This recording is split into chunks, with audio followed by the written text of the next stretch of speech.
Hello, everyone. Thank you for participating in the American Ambulance Association's webinar on mental health and wellness during the COVID-19 pandemic. We'll be getting started here in just a minute or so. Just some quick housekeeping.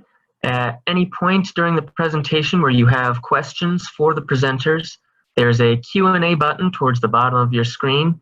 Feel free to click on that and type out your question, and the presenters will get to it as they can. And of course, they'll try to get to every question as possible. So likewise, we'll get started in just a few minutes. If you have any questions, use the Q&A button.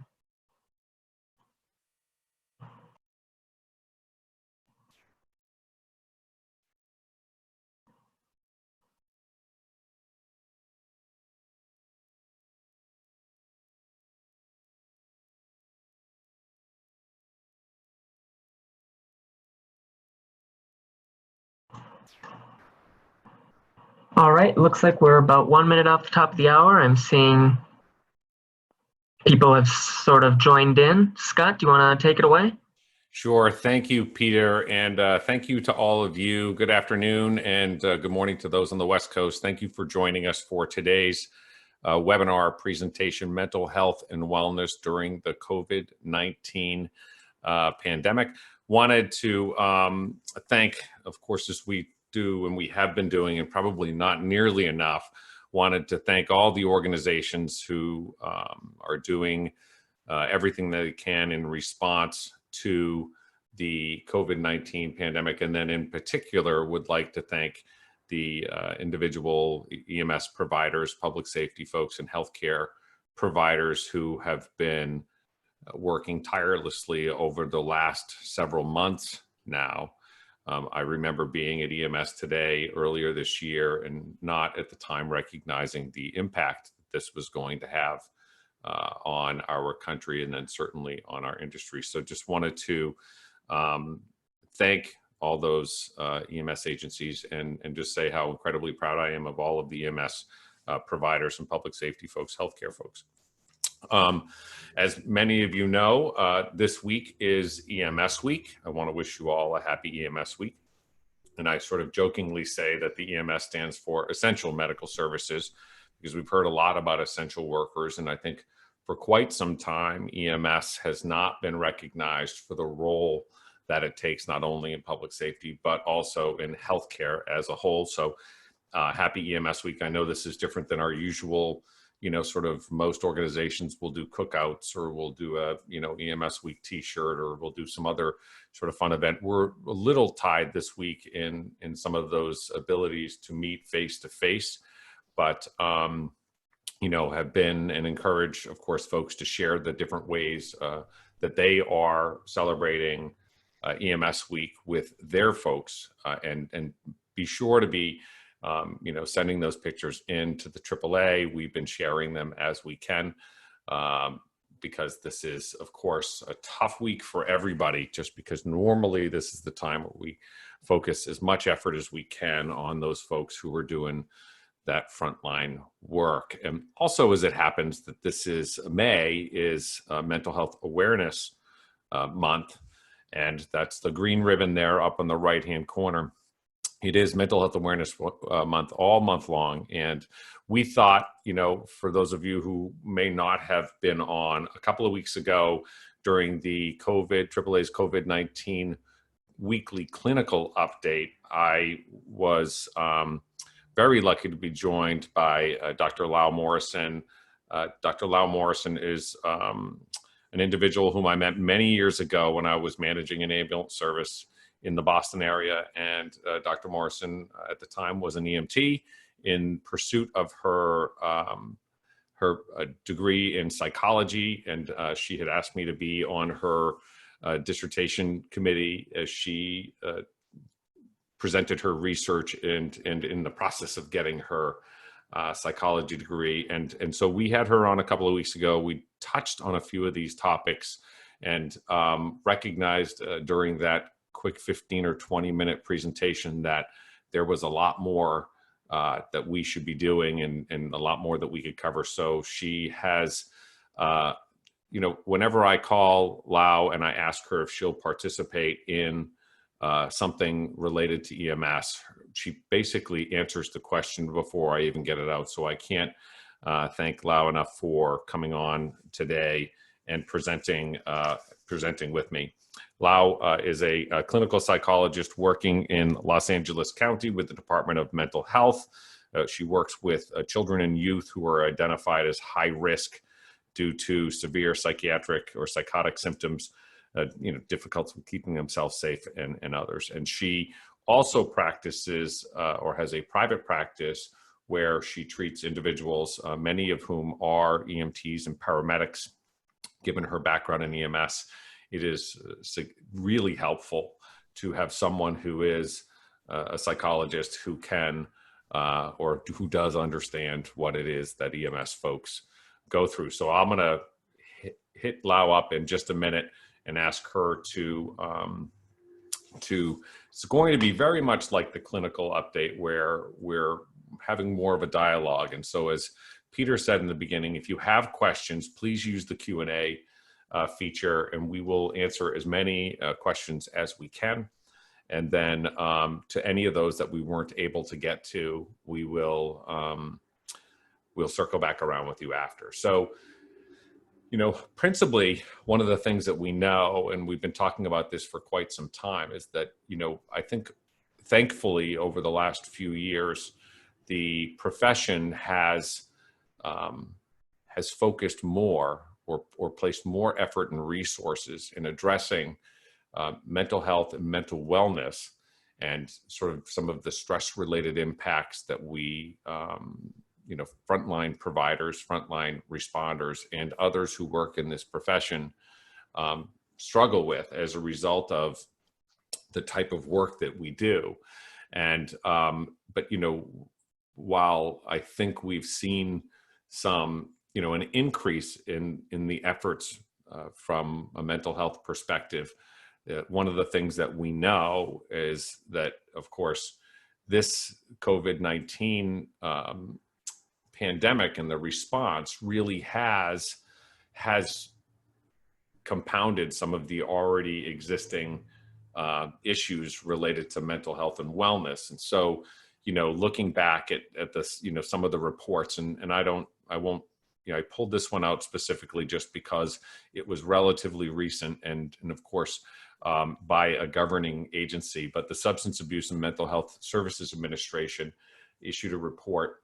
And in that report, they quoted that, estimated that 30% of first responders develop behavioral health conditions, including but not limited to depression and post-traumatic stress disorder, as compared to the general population who would, or who usually sees about 20%.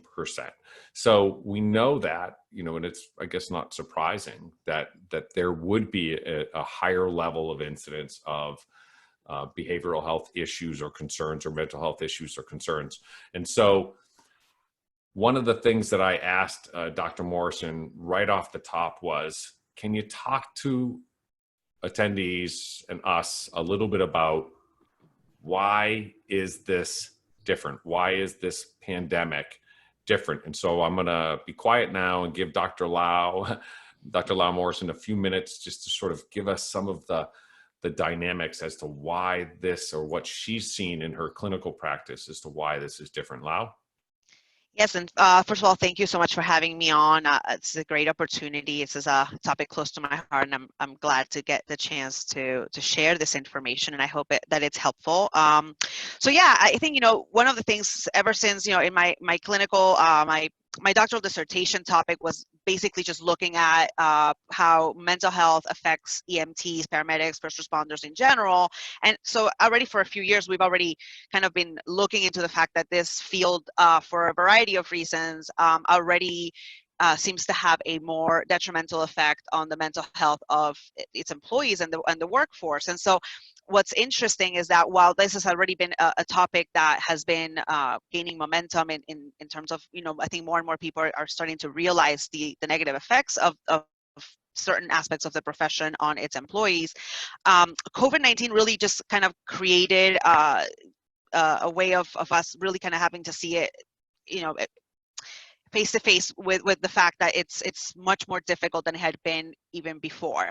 I think the way that I like to think about why it's different, or what makes it this situation so different than before, is by kind of separating it into the social portion, the emotional piece, and then the systemic portions. And a lot of these things, as you'll hear, are not only just true of EMS, but also just as a general public. I think a lot of these things are true of everyone, but they're particularly highlighted within the EMS industry. And so starting from kind of a social piece, COVID is something that you can't escape. It's whereas an EMT before could have been at work, had a tough few calls that just kind of left them feeling particularly triggered, or just exposed to trauma on a daily basis, they could then leave work, go home, engage in whatever coping techniques or whatever is enjoyable to them, that's able to kind of disconnect from the traumatic call or the traumatic experience, and move on. Whereas right now with COVID, it's everywhere. You can't really escape it. You leave work and maybe you leave an aspect of what's stressful, but then you get home, it's all over social media, it's all over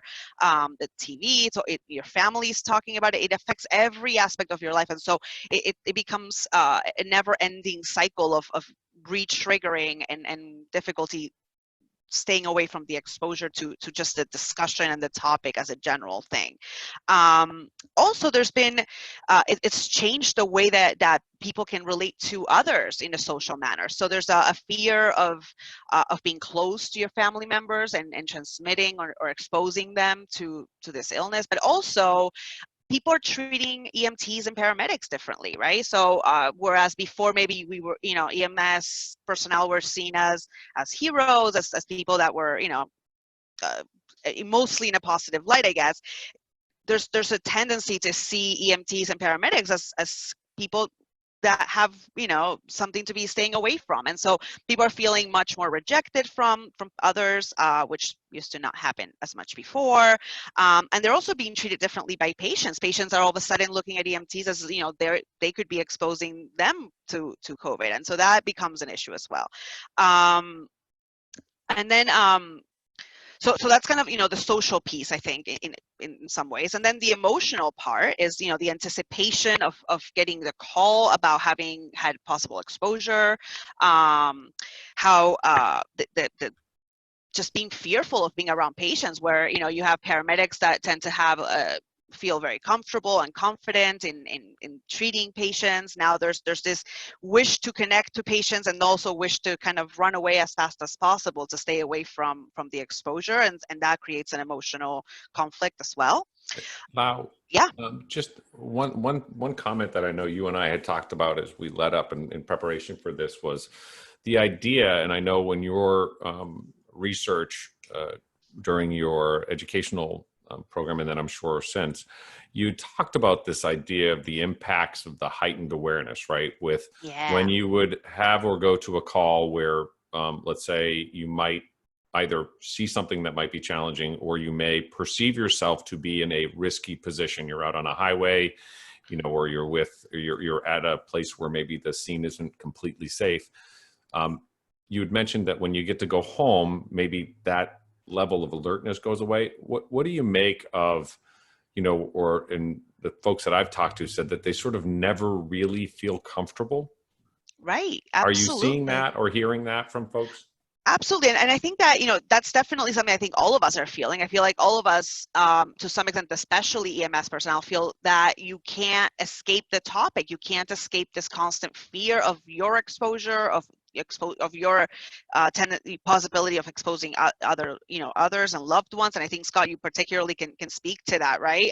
Of just the fear of that being something within families that really has created some real serious stressors, and changes the formatting of how people go about their regular lives, and where they sleep and where they eat, but also the systemic changes, the changes, like the way that, I'm thinking just off the top of my head, just, LA County recently, sending something out saying that everybody should presume that all patients are COVID positive, as a way to make sure that people are staying protected, and how that really creates this constant hyper alertness around patients and around everyone. It just creates this never ending fear that also doesn't seem, the other scary part of it is that you can't just kind of, I think in general with EMS, we have a tendency to just like hold on tight and get through it as fast as possible and you'll get on the other end, not necessarily being very mindful or caring to yourself, but just kind of like hold on tight, get through it. And now you really can't do it because you don't know when the end of it is coming. It's this like never, there's no awareness of when this will end. So just holding on tight doesn't really work as it's worked in other areas or in other times when things were stressful. Right. Well, one of the things that we talked about in leading up to this was, I think, even you can think of, as you look at the legislative efforts that have been made with the things like the Paycheck Protection Program, where they, built this program around really getting folks through an 8-week period. And now what we're really hearing, and I know my children's schools are talking about what the fall might look like, and coming to the realization that it is very likely that things won't get back to the way they were probably throughout the rest of this year. And we will continue to see impacts from this pandemic, even though, and I think, and maybe I want to ask you a separate question on the decision, right, based upon fatigue. But I think we won't see things get back to what appears to be somewhat normal until, maybe next year. But let me ask you, I've been watching as states have been opening up. What do you make of the fact that many of the states are opening up despite the fact that the numbers are not dropping, right? That actually we're not per se through the worst part of it. What do you make of, is that more, in your professional opinion, sort of a part of sort of popular fatigue, where folks are just sort of reached a point where I've noticed people not social distancing as much. I've noticed a lot more people out on the roads than there were, say, 6 to 8 weeks ago. I would imagine that's some sort of natural evolution from a psychological perspective. Yeah, I mean, there's so much to that. I don't know that I have the specific answer that would, clarify all this. I think that's something that all of us are trying to kind of wrap our heads around. I think there's multiple factors. I think on one end, I think it's important I think everybody understands the importance of trying to stay home and trying to stay away and staying healthy and for the sake of others. And I think at the same time, there's this, people are typically social creatures. And I think that it's difficult for people to spend in any amount of time, but especially a prolonged amount of time, to stay isolated from each other. And so it's difficult. I think that it's difficult to kind of figure out like what exactly is the driving force between that. I think a lot of research is probably going to come out of this that's going to shed some light into really what creates these type of behavioral changes or cycles for people. Mm-hmm.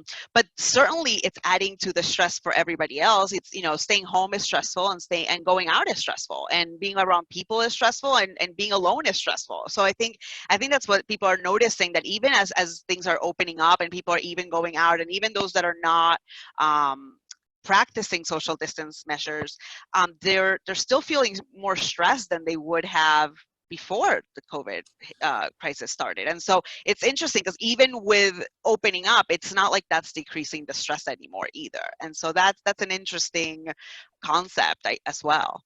Yeah, and I know, as we, the state of Massachusetts announced today that they're starting sort of a stepped up opening of the state. And my concern is that in the event that they start to see the numbers slide backwards, the sort of psychological impact of sort of closing things back down. Yeah. And that, for a lot of folks, if you were sort of at the end of your wits when it comes to being, socially isolated. I am, I present usually, I travel somewhere around 40, 50 times a year and present a lot, and actually really, truly recharge as sort of an extrovert from being around folks. And I'm finding this time particularly challenging. And EMS, if we look at, sort of the typical folks who are involved in EMS, and I know, Lau, we talked about this at a panel discussion at the AAA annual conference several years ago, right? That folks who enter an EMS tend to have higher levels, right? Higher scores on that adverse child experience scale. And we know that we are, folks who tend to be relatively social. We tend to, enjoy being in the company of others in a way that we feel like we're being helpful.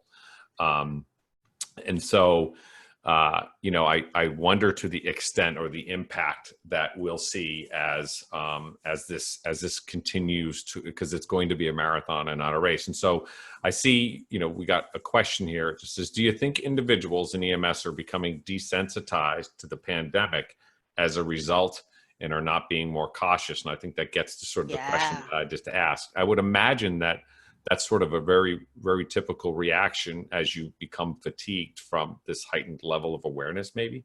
Absolutely. And that's a tendency that we're going to start seeing with everybody, right? I think at some point, staying with that hyper alertness it's exhausting, and the body just can't keep doing it.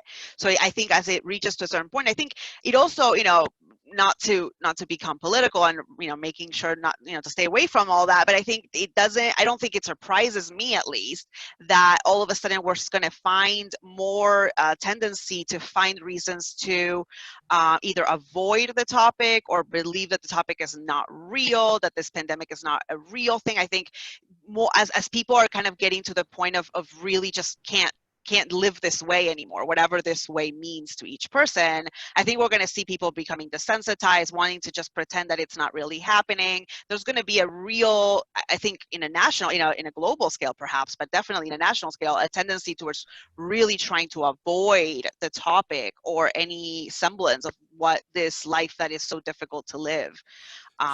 So I think that's real. No, I think that's a great point. Let me ask you, if you're an AAA tends to, most of our members are organizational members and tends to be leaders from organizations.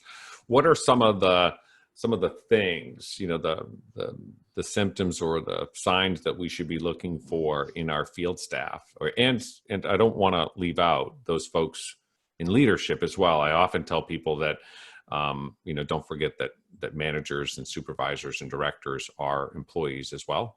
And so what are some of those signs and symptoms of folks who are dealing with what might be problematic, troubling levels of, stress or mental health challenges? Yeah, and some of these are going to be the same ones that we would have talked about even before COVID. I think none of the, the way that people react to stress is varied, and each person reacts in a different way. There are some things that are kind of red flags that typically we discuss. Those are, generally, I think, especially in the workplace, seeing more irritability, anger outbursts, aggressive behavior, it changing somebody, somebody that is usually very pleasant to be around. If they start not being as pleasant or being more irritable, having more issues, somebody that maybe used to always be on time is starting to be late more often, somebody that is having more, discussing, if they end up getting to the point of discussing more internal situations, having nightmares, difficulty sleeping, feeling like they're having distressing memories coming back, feeling on guard all the time, which again, it's not different than what we're all kind of feeling on a general level anyways.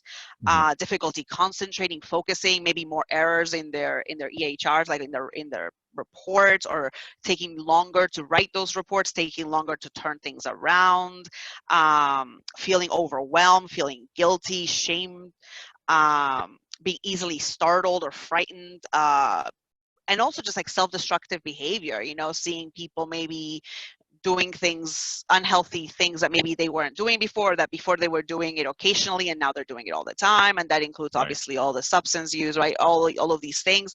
I think all of these are just like red flags that maybe the level of stress is starting to overwhelm that individual to the point that it would be beneficial for them to receive maybe some professional help.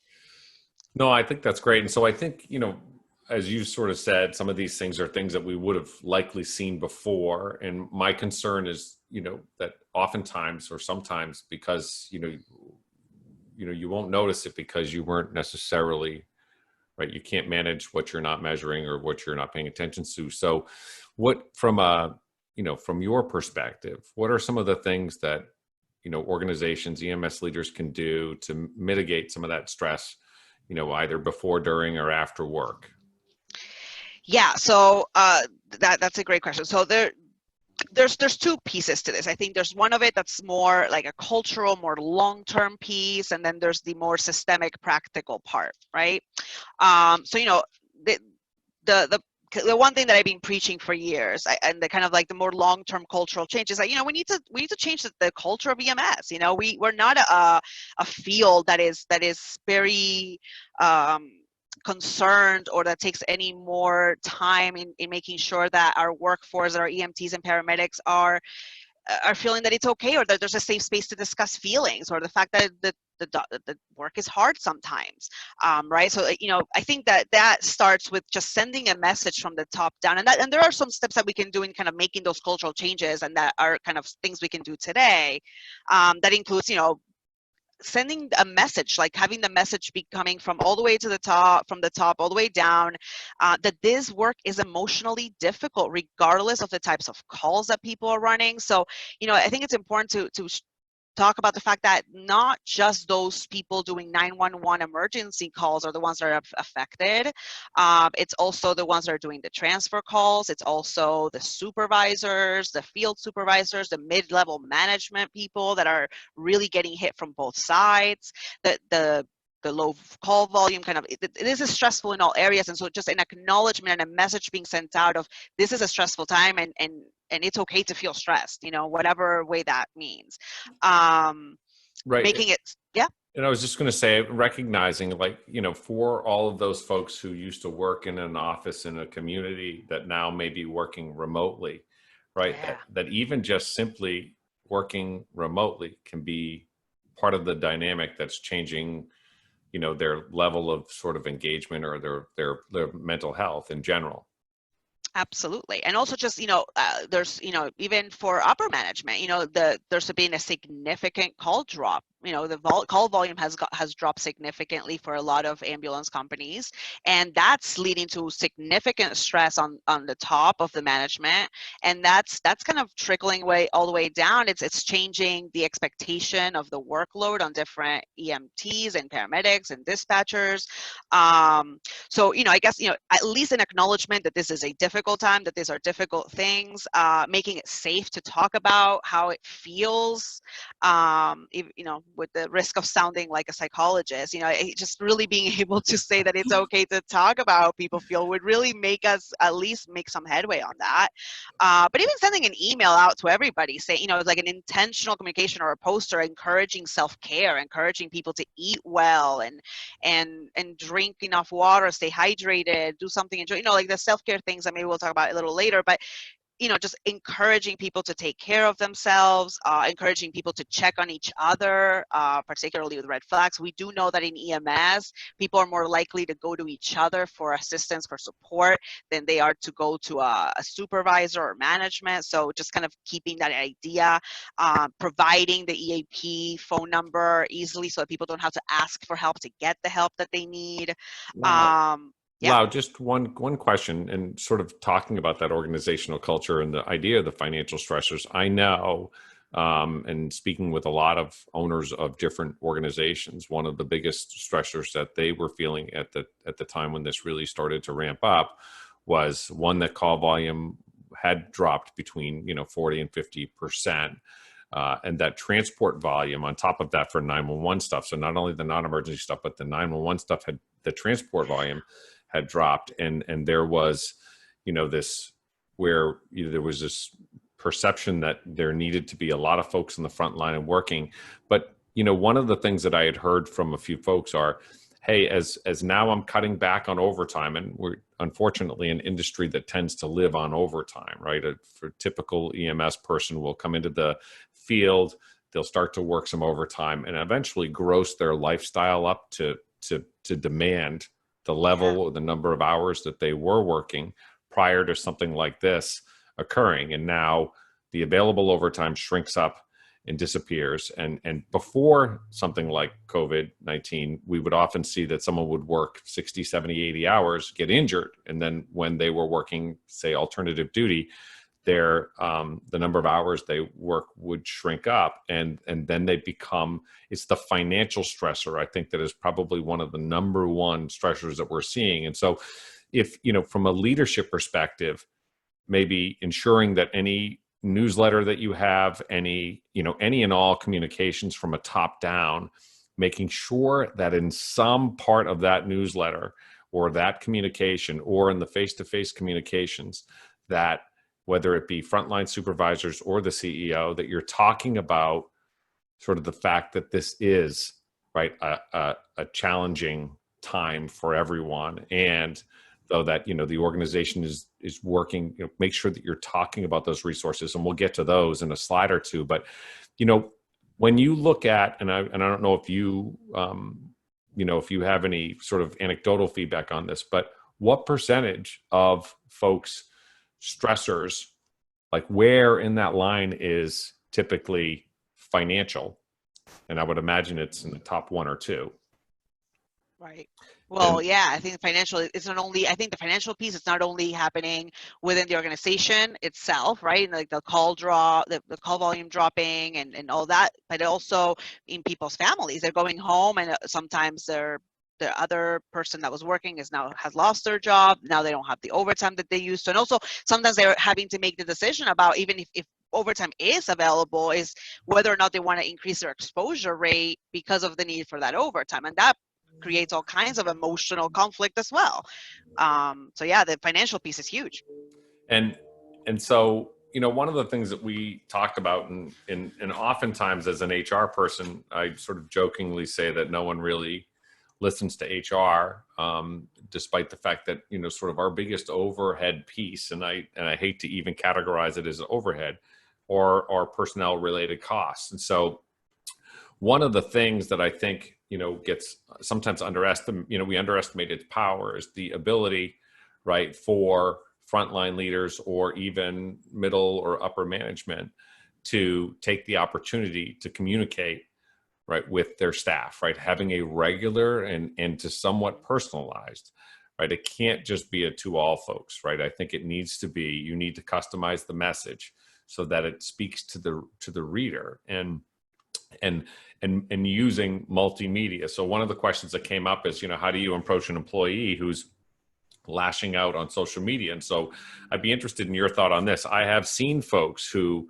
have on social media sort of either made comments about their employer, and of course there are some laws relative to whistleblower protections, and OSHA's put out a lot of guidance regarding, employees who legitimately feel concerned about safety need to and should be safe in voicing those. But what do you say from a response to, how employees might behave on social media as they sort of lash out about either the pandemic itself or their organizational response?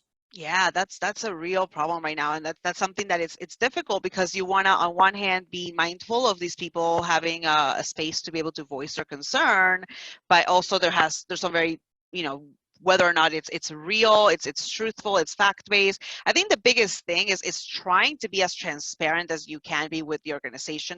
That is kind of my first line of defense, and that's a good preventative measure of, you really, if there are concerns about PPE, if there's concern about how things are being managed or how the hours are being cut, whatever it is that the issue is that people are lashing out about, to try to make sure that you're sending information to the workforce that is as transparent as you can be, so that you can minimize people speaking from a place of not understanding why things are taking place and just feeling that they're the victim of the situation, instead of feeling empowered with the information that explains their situation. Right. But also just, reaching out to those people and having conversations with them about, really, I think one of the things that I keep kind of saying, and kind of tongue in cheek, but I think there's some real things that could be beneficial about this, is like really to have every person have a chance, maybe on their way into work or in some way, to just have people have a chance to say, what are you most stressed about today coming into work, and what would you wish that our organization could do to help you decrease that stress? I think just asking those two questions to each employee would really be beneficial in kind of preventing these types of like lashing outs to happen. Yeah. And so it's interesting. I do think that there's a certain, there are a certain personality type that does and will go to social media no matter what avenues for communication you make available to field providers or to staff in general. But, I think the more mechanisms that you give your organizationally for your team members to be able to provide feedback, and oftentimes as long as they feel safe in doing so, right? If Right. the second somebody makes a comment about something, we all, whenever it comes to criticism, we all have a tendency to sort of initially recoil because somebody's offering criticism at all.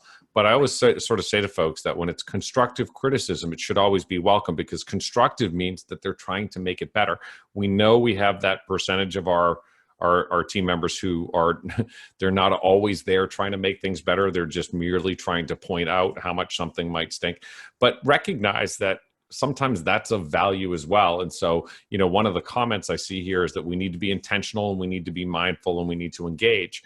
And I know we talked about, you and I, and the importance of engagement, right? When you look at the engagement studies from Gallup, that Gallup has done since, I believe, 2007, they have said that by and large, the number one most impactful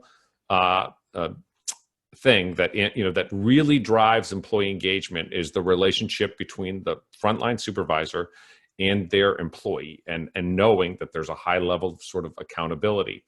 Absolutely. But I do think it's important to recognize where those folks who are lashing out are coming from, because another comment, right, is that some of that lashing out or some of that job stress may be with the concerns about job security, right? Recognizing, and I have heard of a few EMS organizations around the country, smaller ones that have gone out of business, closed. One in Ohio was, I heard of early on.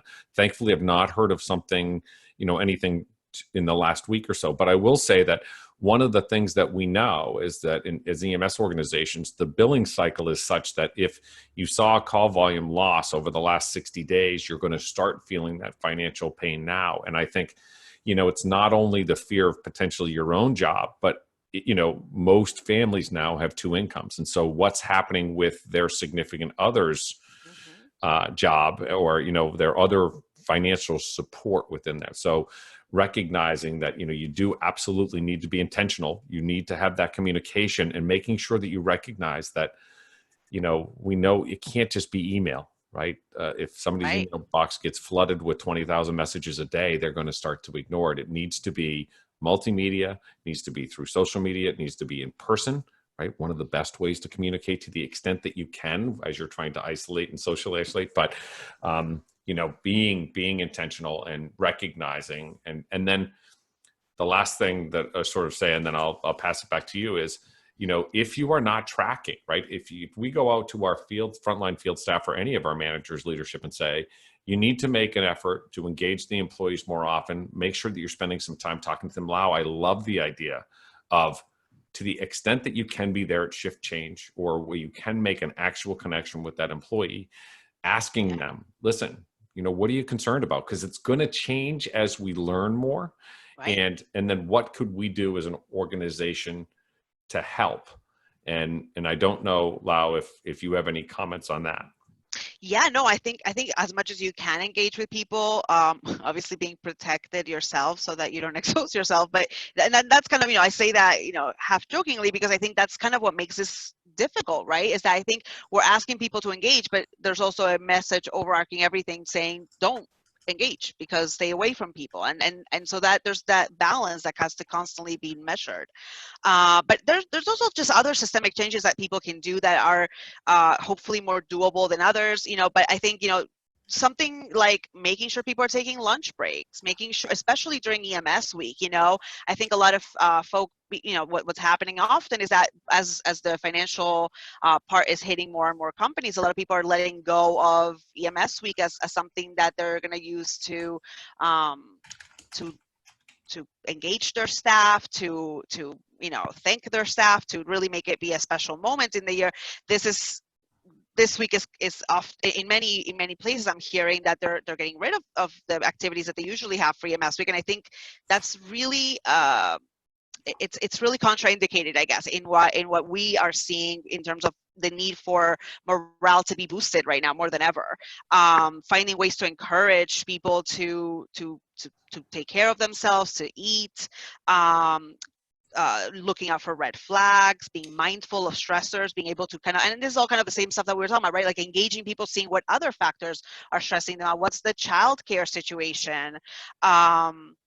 How are they being partnered? You know, in some ambulance companies, it's still pretty much random who gets partnered with whom. And right now, where people are particularly maybe more irritable, more touchy, more concerned about who they're spending the time with, just trying, if it is possible, to let people choose their partners, being able to do that.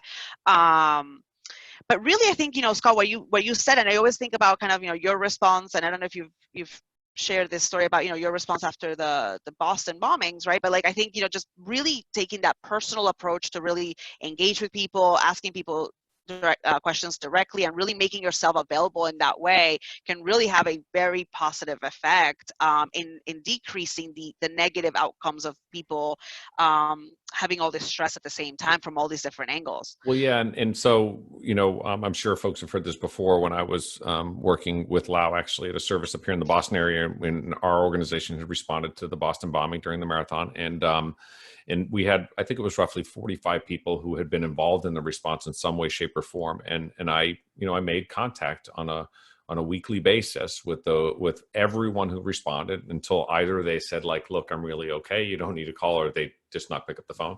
But I would leave them a message just to let them know that I was thinking about them and wanted to check in and see how things were going. And so, you know, I do think it's not just a cursory, oh, hey, we did this. I mean, I did that for, I want to say somewhere around 45 days too, as well, or until they told me to stop. And so it's a function of, right, getting past that, you know, and being deliberate. And in some instances, honestly, I had to set reminders in my calendar so that I would remember. And it would also be a point, you know, where we're seeing these birthday parades and these, you know, graduation parades. It's important to continue to make sure that, you know, right, this is the time, if in fact you have far less volume of calls, this is the time where you may want to create a few champions within your organization where they go back and take a look to see, you know, are there events, you know, if you had employees who were planning weddings that are now maybe canceled or postponed, if you had employees who, you know, maybe were celebrating birthdays or work anniversaries, it's important, I think, that you, if you have to reassign, and Lau, I know you talked a little bit about, sometimes we take those people and start sending them out to do, you know, maybe marketing or something else, folks who aren't doing as much. I think that this is the time where I might turn those resources inward and suggest that you are, you know, making sure that there's very rarely do we ever see attrition in organizations where they know their staff, where there's a high level of accountability, transparency, where folks generally know each other. They understand, you know, what's going on in their lives to the extent that that's appropriate. But, you know, and one of the things that we do know, and Lau first used this term, and I really appreciated it, the psychological personal protective equipment, right? And it's sort of, you know, not, it would be great if it was an N95 you could put on and everybody would feel better. But the reality is, oftentimes, I know when I started in EMS that we would say, hey, if you don't get your lunch break, that's on you, because, you know, you should know better. You should be finding ways to get it. I'd say that when, you know, in some states, California, for example, you're supposed to take the folks offline and give them a true break, not having to carry the pager, not having to respond to calls. And so it's important, I think, that break somehow does do your psyche some good, right? Ensuring rest cycles, lots of research out there. Dr. Daniel Patterson, I got to sit through some of the review of the available research relative to the impacts of fatigue on individuals and injuries, and some of the, as they tried to develop evidence-based fatigue risk management guidelines for EMS, it really does. I mean, I know I'm sleeping more now, but still feel more tired than I ever have. Certainly the nutrition and the exercise to the extent that you can do that. But, you know, one of the things for sure that we know is, to the extent that you can, and we know that people like to pick their partners, but to the extent that you can, right? When you're working a shift with a partner that you work very well with, that shift does not feel so much like work. To the extent that you're able to really be deliberate about the way, measuring or putting those folks together based upon a very considerate thought process about, who might complement each other from the perspective of skills and abilities. So, other things, and Lau, I don't know if you had any other comments on the psychological personal protective equipment before we sort of move on to some of the longer term strategies. And I know, actually, I'll take right here, we had a sort of, how can we get more training for frontline supervisors and managers that never received or attended courses or classes regarding communicating with staff? And so it's a great question. One of the things that I've been working with Lau and with the AAA are, a couple of years ago, the AAA, we did what we called the Supervisor Sim Lab. And that particular one was on conducting investigations for frontline supervisors. We have developed 2 others that we are working on figuring out basically how to take them virtual. The other 2, one is workplace drug use, and the other, thanks to Dr. Morrison, was mental health and resiliency in EMS. And these were full-day workshops. And so, there are additional programs that certainly we have done through the AAA, and we're sort of now rethinking the way we tackle these things. But, we can, I'll follow up with this particular individual, but you should be watching as we're starting to think that maybe, this year face-to-face meetings are not going to happen. We are working diligently to get as much education and content out that can be delivered in a meaningful way virtually. So, Dr. Morrison, I don't know if you had any comments about that and the importance of. Yeah, I definitely want to thank the person who put up that question, because I think what they're really speaking to is the huge levels of stress for those supervisors, and how often those are getting shuffled in between, just more expectations on them from the top, more difficulty coming from the bottom, and they're really getting squeezed out. And I think I agree that the level of stress for those individuals is important to keep an eye on, and it's important to address. I think the other just things that, just to put out there as in terms of self-care, like eating well, and we've discussed that, sleeping well, drinking water. If there's something that you can do to get people water bottles that they're more likely to drink water from, or at least to show that that's kind of what you're trying to nurture out there. And encouraging people to exercise, to do something enjoyable, even though it sounds simple, just to make sure that people are doing something that they enjoy doing. Also meditation, I know that this is also one of those things that I run the risk of sounding too, I don't know, like a psychologist or something, but just engaging people and really trying to see if you can put meditation out there. One of the things I discussed a couple of weeks ago is LA County has, it started out with, first they gave access to the Headspace app, which is a $65 a year meditation app, and they gave access to all the LA County employees for free. And actually, LA County has now moved forward, and they're giving access to all LA County residents access to this app for free. And I think that speaks to the significant research showing the important and beneficial effects of meditation on mental health. And so I think whatever you can do to kind of encourage people to do self-care, and the more that you can facilitate it happening during the work shift, I think that the more beneficial it's going to be for those individuals, and the better for the company as a whole. So can you talk just a little bit about the long-term effects that, sort of the things that leaders should be looking for right now and in the next couple of months? Because as we head into summer, of course, we know that there will be, that this, one, I think you'll see a relaxing of some of the restrictions that we've seen, but I also think that we have a tendency to not always have a long-standing attention span. So the question is, what are some of the things that we should be, because I think we need to, in general, right? This won't be the last pandemic. So what are some of the things that we should be thinking about from for a sustained organizational response, if that makes sense? And then maybe even preventative, and maybe it's repetitive in the sense of, right, getting more deliberate about meals and breaks and that kind of stuff.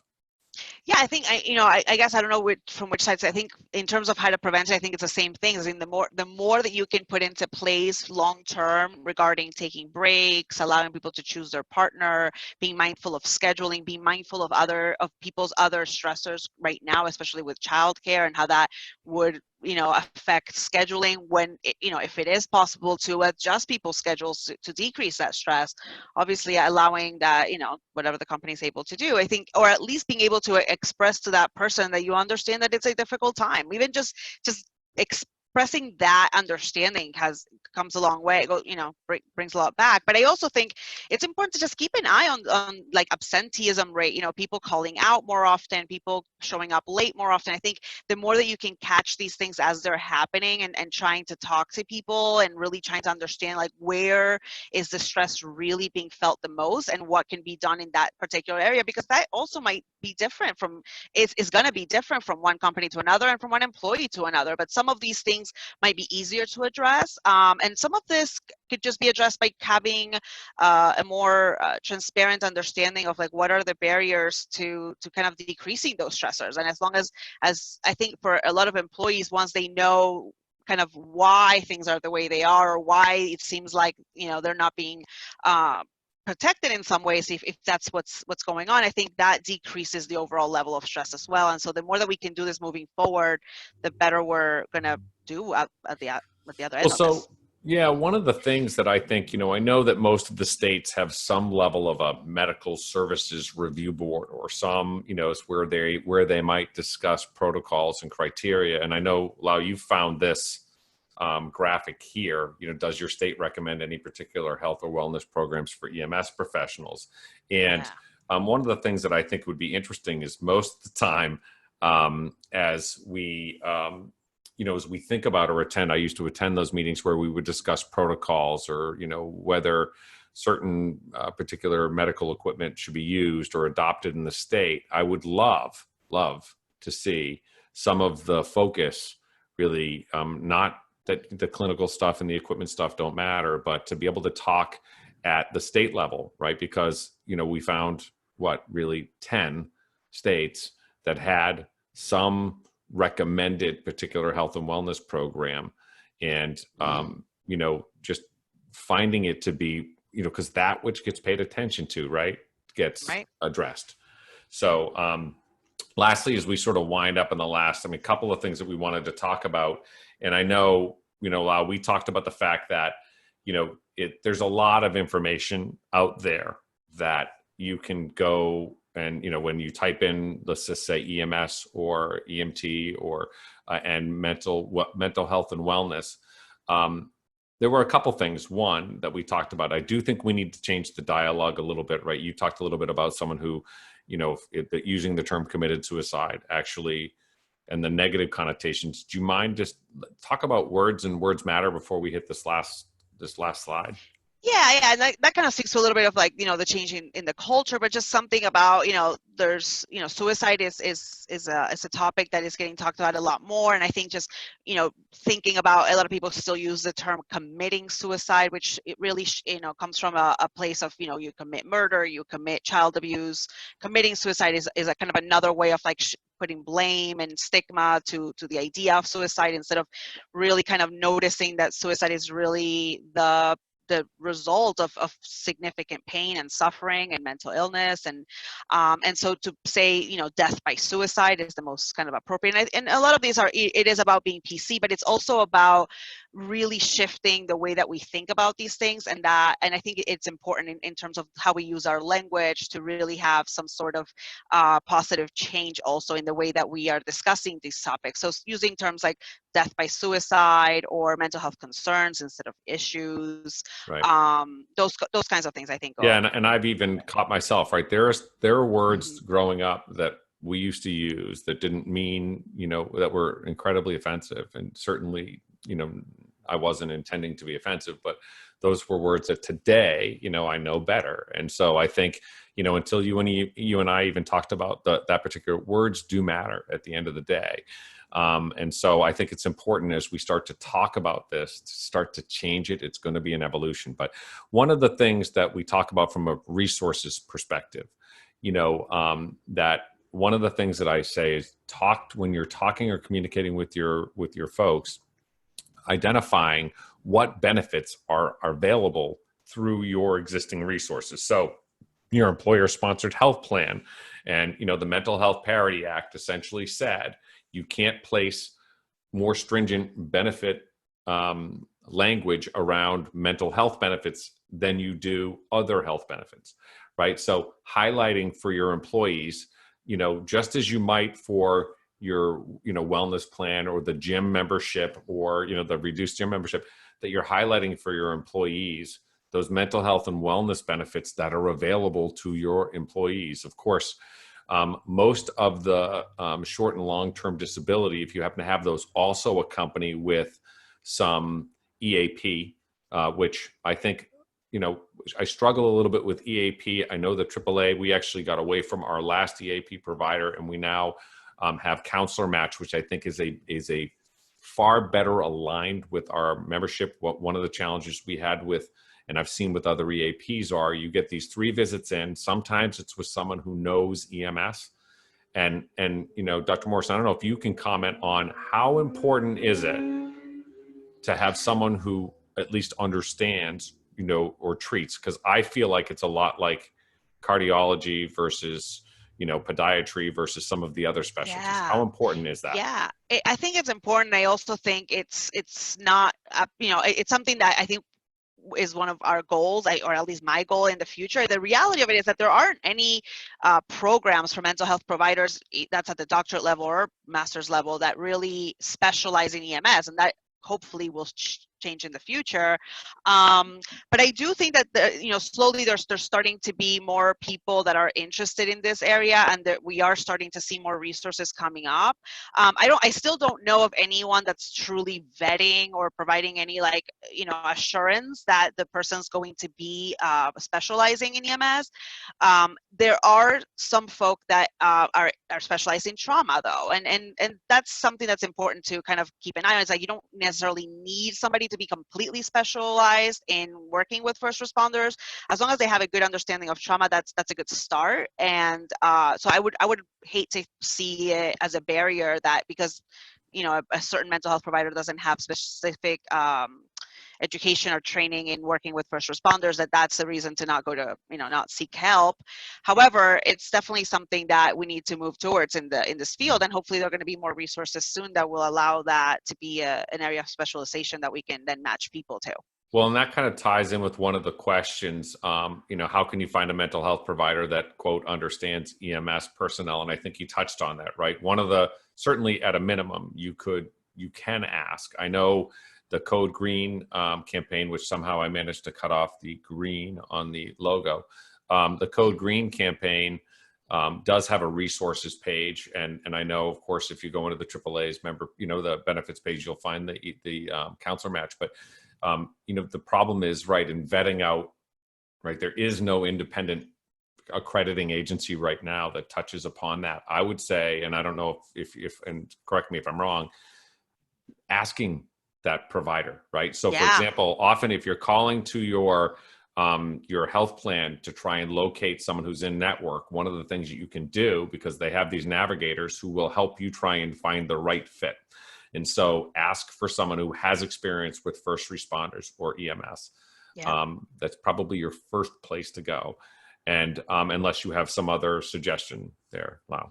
No, I agree. I think the best thing you can do is ask directly. And I think the place to start before that is maybe finding people that have experience working with trauma, right? You definitely don't want to go to a therapist that's a child therapist that never has worked with anybody on trauma. That's definitely going to be the wrong person for the job. So then, it's about starting out with saying you want somebody that has experience working with trauma, and then from there, then talking to the providers and really, or the insurance companies if they have that. But a lot of insurance companies, it's important to know, they don't even have it as something to check off as a experience with first responders. So it's often that once you have to kind of wait until you talk to the person directly so that you can ask them that question. But that's definitely something to ask. And I know I spoke with Jeff Chakosky. I'm going to butcher his name. I know it. He works with Therapy App and is a counselor. And I know you and I discussed this briefly, and I haven't had the chance to work with Jeff before, but we spent a couple hours on the phone Friday, intended to be a half hour, but we ended up talking for about 2. And I know he works with some of the folks over at like TraumaSoft. So Jeff and I talked a lot about why EMS is a little bit different and might require someone who has a background. But that being said, don't let that be the thing that stops you, right? So needless to say, there are, tons of different applications, but I would caution you to the extent that, you do your due diligence and look, for example, the CDC has lots of guidance. The Substance Abuse Mental Health Services Administration has lots of guidance on there, in particular talking about EMS. But one of the questions I got was, will the slides be available after the program? So I know we're at the top of the hour, and it looks like we have hit all the questions. And so just one, Lau, I don't know if you have any last closing comments. No, I don't think so. Well, I want to thank you for the opportunity. No, listen, I can't thank you enough. And Lau and I did, we worked on a supervisor sim lab, and I know that, she has a full-time gig that she works, but one of the things that she said that she would do is certainly, help and work with me as we try and get that program to be virtual, at least for the time being. And we're working, with Maria and the folks over at the AAA to tackle that. I will say, as of right now, right, the annual conference is still on. And, for those of you, if you register and for whatever reason the program is in fact postponed or canceled, I'm sure that they will give you your money back or apply it to the following year, for example. But if you haven't done so already, certainly the annual conference is a great event. And so with that, I want to thank, I know there were, I think 100 and something registrants. It looks like roughly 50 of them on with us live, and the rest will probably be watching later. The slides, I understand, will be available. I believe, Peter, I'm going to pass it back to you to close us out, but I want to thank you all for your time and attendance today. It is greatly appreciated. Thank you, Scott. And to answer a lot of folks' questions, yes, this has been recorded. It will be available on demand in the future, and I'll be sending out a link to the recording as well as the slide deck for everyone in the future. So thank you so much for participating in the American Ambulance Association's webinars. We have a lot, so always check our website for more free educational opportunities. And thank you, everyone, and you just have a great rest of your day.